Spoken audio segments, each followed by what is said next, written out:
sudden death, and obesity. The Prophet Muhammad, peace be upon him, foretold that among the signs of the last day is that there will be an increase of sudden deaths. Today, sudden death is one of the leading causes of mortality worldwide. Medically speaking, sudden death refers to those mortalities that are not preceded by significant symptoms and excludes violent or traumatic deaths. It has now become so common that there's even a term coined, sudden death syndrome. The rise of sudden deaths is linked to a rise in cardiovascular diseases, which are conditions affecting the heart or blood vessels. Factors that increase the risk of cardiovascular disease include high blood pressure, high cholesterol levels, and diabetes. These are all health issues that are associated with obesity. Obesity itself is also a modern phenomenon that has reached epidemic levels. Amazingly, the Prophet Muhammad, peace be upon him, also foretold of this very phenomenon when he said, "The best of my nation is the generation among whom I was sent. Then those who follow them. Then there shall appear people who testify while their testimony was not sought, who are treacherous, not trusted, and obesity shall spread among them." Here we are told of a time when one of the distinguishing characteristics of future Muslims is that of obesity. Now, obese people have always existed, but in the past it was virtually unheard of due to the relative scarcity of food and much more active lifestyles that people led. Today, obesity is a global problem, and it is Muslim nations, especially the Gulf countries such as Kuwait, Bahrain, and Saudi Arabia, who are among those with the highest rates of obesity in the world. That's interesting, because no one really in the is a ancient big past problem could have easily in today's predicted this age. situation, as it has only been made possible with recent paradigm shifts in food production and culture. The mass availability and consumption of cheap, unhealthy food, as well as the inactive lifestyles that many now lead, are traps of modern living and direct factors of the obesity epidemic.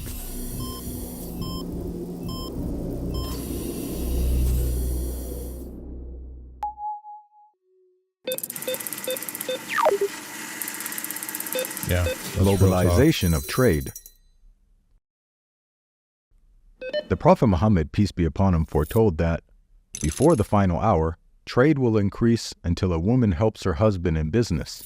Here the claim has been made that trade will keep increasing and eventually dominate to the point that women become involved in business. While people have been doing trade for almost as long as humans have existed, in the 7th century, when this prophecy was spoken, the world's economies were very much siloed and trade accounted for a tiny percentage of their wealth.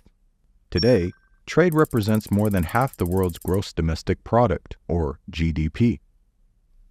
The trade-dependent global economy as it exists today has only been possible through a series of monumentous historic events that took place after the 7th century.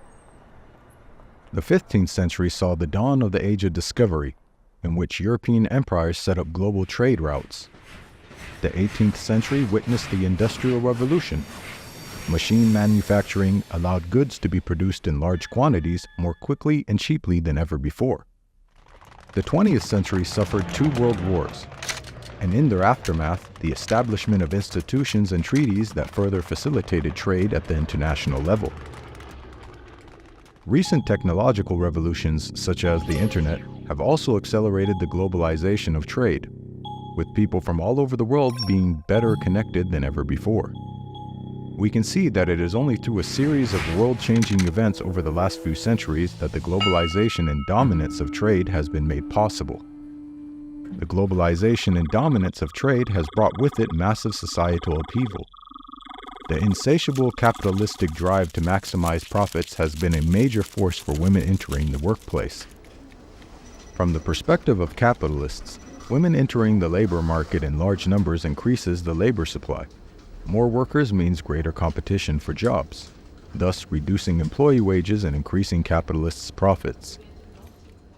Amazingly, this capitalistically driven phenomenon of the 20th century, which has seen women entering the workspace in their millions, was also foretold in the prophecy, which stated that trade will increase until women take part in business. As a consequence of the hyper-capitalistic age that we live in, the West has seen a drastic decline in the birth rates, with many women delaying starting families and even foregoing children altogether in order to prioritize their careers. Abu Huraira, who was a close companion of the Prophet Muhammad, shared a prophecy which foretold of this phenomenon.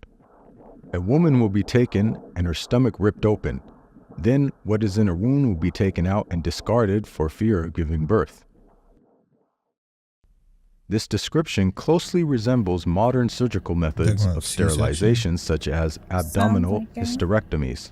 This is a permanent form of contraception which involves making an incision in the abdomen and removing the uterus. Who don't want to give birth at all. While today this surgery is no longer used for the purposes of preventing pregnancy, back in the 1950s and 1960s, hysterectomies accounted for an enormous percentage of sterilizations, thus fulfilling the prophecy.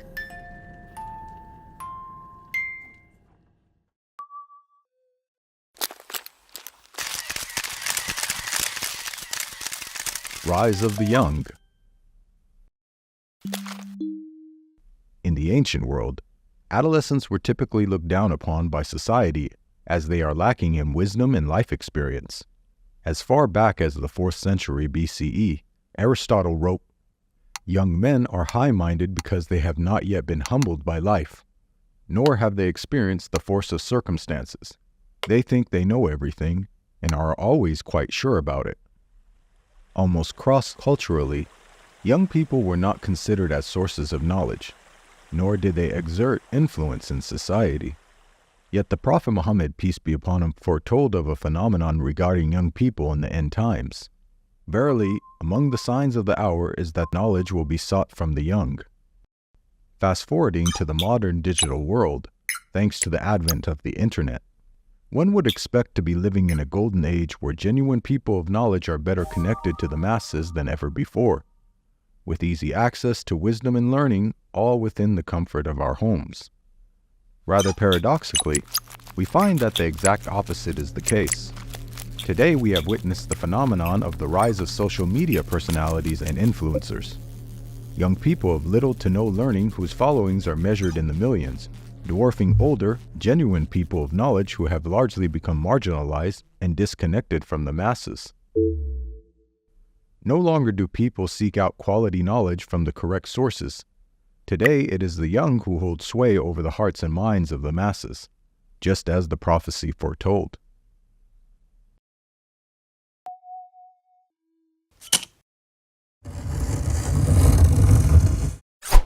The Mongol hordes. The Prophet Muhammad, peace be upon him, foretold of a military threat that the Muslims would face when he said, "The hour will not be established until you fight with the Turk, people with small eyes, red faces, and flat noses. Their faces will look like shields coated with leather. The hour will not be established until you fight with peoples whose shoes are made of hair." This prophecy was fulfilled in the 13th century when the powerful Mongol Empire invaded the heart of the Muslim world. The Mongols are non-Arabs whose primary distinguishing features are their reddish complexion, round shield-like faces, and small eyes. Here is a contemporary portrait of the Mongol Emperor Kublai Khan, whose features perfectly match the prophecy's description. Note also the prophecy's mention of shoes made of hair. Again, this accurately describes the Mongol footwear, which consisted of boots covered in fur that were worn to protect against extreme cold temperatures. Now the prophecy refers to the attackers using the Arabic word Turk.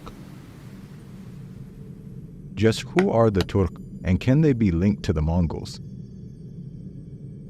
The word Turk means Turkic, which perfectly describes the Mongol hordes, who were composed of a mixture of nomadic tribes including Turkic people. For example, the Tatars were a Turkic ethnic group who were incorporated into Mongol society by Genghis Khan. The Mongol Empire even allied with the Tatars, and as a group they fought battles with the Muslims, including the siege of Baghdad in the year 1258 CE. This event is considered to be one of the darkest episodes in Muslim history. At the time, Baghdad was the political center of the Muslim world, with the Caliph, who was the supreme leader of the Muslims, residing there. With the invasion of the Mongol hordes, a full week of pillage and destruction commenced. Mosques, hospitals, and palaces were destroyed. The books from Baghdad's world-renowned libraries were thrown into the Tigris River in such quantities that the river is said to have run black with ink. Conservative estimates state that hundreds of thousands of men, women, and children were massacred, including the Caliph himself. Abdullah bin Amr ibn al-As, who was the close companion of the Prophet Muhammad, peace be upon him, shared more details about this event. Some of my people will alight on low-lying ground, which they will call al-Basra, beside a river called Dijla, the Tigris. Its people will be numerous, and it will be one of the capital cities of immigrants. At the end of time, the descendants of Qantura will come with broad faces and small eyes. The town's inhabitants will then separate into 3 sections, one of which will follow cattle and live in the desert and perish, another of which will seek security for themselves and perish, but a third will put their children behind their backs and fight the invaders, and they will be the martyrs. We can see that this prophecy also mentions an attack by people with broad faces and small eyes, linking it to the previous Mongol prophecy. We are provided with some additional details that accurately identify the exact location of the Mongol invasion, a city by the name of Basra. It is said to be founded by the Muslims and located next to the Tigris River. Historically, this was fulfilled when the city of Basra was built in the year 636 CE. Like Baghdad, the city of Basra is also located in modern-day Iraq. In fact, Basra and Baghdad are connected because Baghdad had 4 gates, one of which was known as the Gate of Basra. Baghdad also matches the geographic details of the prophecy, as it is situated on the banks of the Tigris River. Note the prophecy's statement that the Muslim inhabitants will split into 3 groups, and all of 3, even those who fight back, will perish at the hands of their attackers, indicating that not only will the Muslims be defeated, but that it will be an utter annihilation. Again, this perfectly describes the invasion of the Mongol hordes who carried out the mass slaughter of the Muslims of this region. We can see that these prophecies accurately foretold numerous aspects of the Mongol invasion of the Muslims. Amazingly, these prophecies were made in the 7th century, over 500 years before the Mongol Empire was even founded by Genghis Khan. Wow. Oh, wow. So just to talk about some of those points that he talked about, the sudden death, and whenever he started talking about obesity, that's honestly crazy because people really are completely obese, fat slobs. I mean, they're out of control. And I'm joking a bit, but this is a time where at any given point, or I say you're choosing who you want to be every instant in time. You can start going to the gym. You can start working out. You can start walking and making progress because even just walking is going to burn some fat.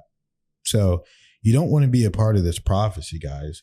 You want to start working out. You want to start working. You want to start eating healthy and eating right, getting your blood pressure down and making sure that everything is working right in your body. If you're new to the channel, then Kelly and I, we went on a serious health journey where we started to actually focus on every little thing and aspect of healing and food and started changing every aspect of our lives, because from that point forward, we're able to grow and make just leaps and bounds in our health. I mean, it's it affects so you in important. more ways than you think. Yeah, you have no idea Your how energy levels, certain everything. symptoms you may have that you would never think that are connected to your diet, they'll just vanish. Really incredible stuff. Yeah, it'll be gone completely. Mm-hmm. So it's so important to work on your diet and work on your health and start working out, get moving, even if you just run up and down the stairs a couple times, even if you just do some push-ups in your house, get a weight set, whatever you're going to do, you can start doing it now and start carrying that progression with you to whatever you're going to be doing. So that's a phenomenal prophecy. And you can see everyone in America essentially is fat. You're going to walk around, you're going to see fat people everywhere. So yeah, and it's gone up tremendously. Yeah.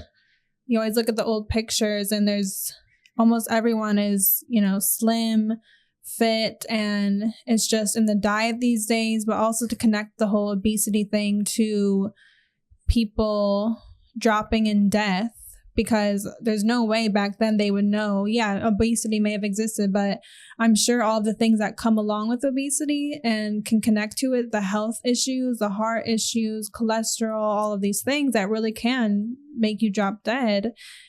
It's funny that those two were prophecies, and they're very, very connected as we know it now in modern science.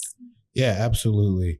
And another thing that he was talking about is a globalization, and that women, I believe he said it will expand until the woman helps the man in business, helps her husband in business. Right. So, and right now Kelly helps me in business and we work in business together. So I believe, because number one, I don't want her to work for another man. Number two, you're going to help me out with what I'm doing and we'll do it together. So yeah, I mean, that's also in the Bible, Christian Bible, that, you know, a woman is meant to help her husband. And that's not why we kind of naturally fell into a place where I help him with all his business ventures, and it just was a really natural flow that way. But I found that interesting that prophecy did say the woman will help her husband, but I felt that this video kind of glanced over that part of it, mentioning the husband, because, you know, maybe necessarily doesn't have to be in a direct way like that, but even in a different way in these days, almost every couple in America is a double income household when they have children, because they just feel that they just can't keep up with the expenses of today from a single income household, which is very, very different from even 30, 40, 50 years ago. And of course, way back then, women didn't participate in any type of work.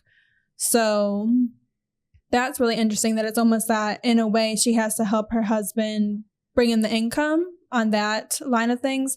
So I don't know if it's just such an ancient concept that a woman would never do anything outside of helping her husband, or if it's really meant to be, or I'm saying in a work type of way, you know, because back then, I mean, obviously it's not just talking about just a husband, it's talking about a woman, and how it's displayed today in corporate America, where a lot of times the woman is the boss, the woman is a boss woman, she takes on a more masculine role. It's really about taking away the femininity of the woman, in my experience, in my eyes, whenever I hear that prophecy. And it's really about the expansion of masculinity in women, and how a lot of these women are their own bosses, and they do forego having children and starting a family and even getting married. And they're not even looking for a man at all, because they feel like they don't need a man at all. And all they need is their business and their money. So, and then he goes on to talk about knowledge will be sought by the young. And as soon as he said that, I was thinking about like Greta Thunberg, how people look at her and they see, now she's an adult, but you know, when she was a child, people look at her and they thought, yes, this is the person I need to learn from, this actual child.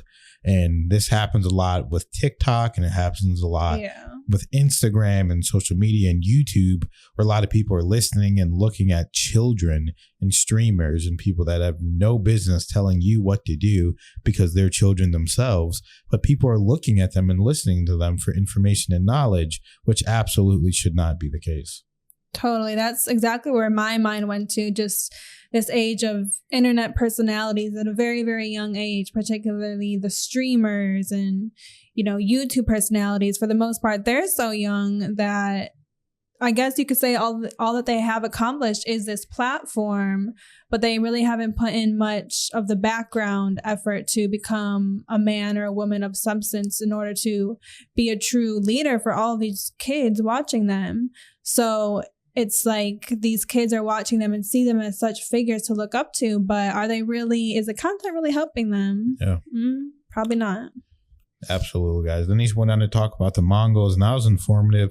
I don't have too much to say about that because I don't really know the whole history of it, but just hearing about it was very interesting, and I loved hearing it, and I can't wait to watch more. So we're going to do this in 2 parts because it is a long video. So stay tuned for the next video, guys. Thank you guys for watching, and we'll see you in the next one. Like, subscribe, and share the video so that people can learn and respect religion and respect God more. Thank you.